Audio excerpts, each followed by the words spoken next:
প্রিয় দর্শক, বাংলাদেশ বনাম ভারতের ম্যাচ আজকে শুরু হবে। আজকে 8:30টার মধ্যে এই ম্যাচটি অনুষ্ঠিত হওয়ার কথা রয়েছে, তবে বৃষ্টির সম্ভাবনা কিছুটা থেকেই যায়।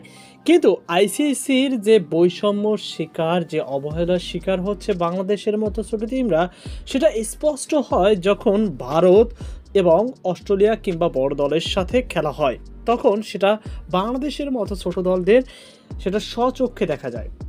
প্রিয় দর্শক, কেন এমন কথা বলছি? প্রিয় দর্শক, যেখানে বাংলাদেশ উইকেটেই দেখতে পায়নি, ভারত দল সেখানেই প্র্যাকটিস করছে।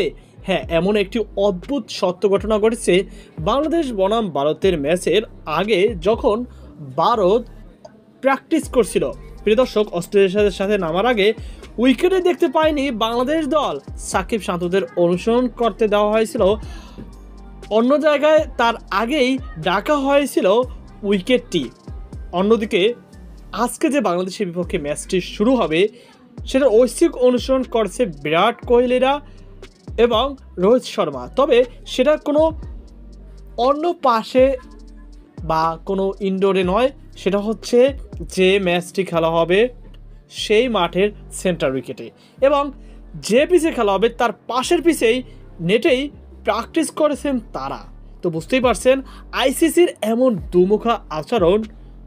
তো সেটা আসলে বাংলাদেশের যারা সাপোর্টার রয়েছে, যারা বিশ্বের সাপোর্টার রয়েছে, যারা ছোট ছোট টিম রয়েছে, তাদের জন্য আসলেই বৈষম্য করছে আইসিসি। প্রিয় দর্শক, আপনারা জানেন যে আইসিসি তথা ইন্টারন্যাশনাল ক্রিকেট কাউন্সিলের একটি বড় অংশের অ্যামাউন্ট, অর্থাৎ টাকা, যেটা ভারত দিয়ে থাকে। আর এই কারণেই ভারতকে নানাভাবে সুযোগ দেওয়ার অনেকবারই অভিযোগ উঠেছে আইসিসির উপর। প্রিয় দর্শক, আইসিসি যেখানে তিনি ক্রিকেট কাউন্সিল, অর্থাৎ ক্রিকেটটা যেভাবে সুন্দর হয়, পরিপাটি হয়, সকলে সমানভাবে সুযোগ সুবিধা ভোগ করে, তারা যদি এভাবে দুর্নীতি করে, তাহলে কে এই ক্রিকেটটাকে সুন্দরভাবে সাজাবে? সেটা প্রশ্ন থেকেই যায়।